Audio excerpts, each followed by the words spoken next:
আজকে আমরা চলে এসেছি নেত্রকোনা বাইপাস, এসে দেখি এক অবাক করা কাণ্ড। ভাই, আবু হানিফ হানি ওরফে মধু ভাই। ভাই, এটা কিভাবে সম্ভব? এটা আমার দীর্ঘ 25 বছরের সাধনার ফসল, চেষ্টা করে সম্ভব। 25 বছর ধরে এই অবস্থা আপনার? জি সম্মানিত প্রিয় ভাই আমার, আসলে যে কোনো কাজ আপনি যদি মন থেকে অনুশীলন করেন সবকিছু সম্ভব। কারণ পৃথিবীতে অসাধ্য বলতে কিছু নেই। মৌমাছি যদিও একটা ভয়ঙ্কর প্রাণী, যদিও মৌমাছি অত্যন্ত বিষাক্ত এবং হিংস্র, আমাকে অনুসরণ করে এই কাজটা করতে কেউ যাবেন না। আপনি সবসময় চেষ্টা করবেন অন্যকে অনুসরণ না করে সৃষ্টিশীল প্রতিভা নিয়ে কাজ করতে। আর যেহেতু আমি একটা প্ল্যাটফর্মে যুক্ত হয়েছি বা কাজ করতে চাচ্ছি, সে প্ল্যাটফর্মে প্রচার প্রসার হতে হলে আপনি নিজের প্রতিভার উপরে ফোকাস দেন, তবে আপনি বিশ্ব ভূমন্ডলে নিজেকে প্রচার প্রসার করতে পারবেন ইনশাআল্লাহ।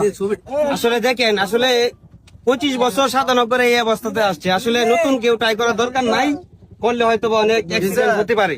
আসলে বাইরে আমি ভিড় দেখে ঢুকছি যে কি হচ্ছে, আমি আইসা মৌমাছি দেখে আমি নিজে প্রথমেই ভয় পাইছিলাম, কিন্তু এখনো আমাকে একটা কামড়ও দেয় নাই।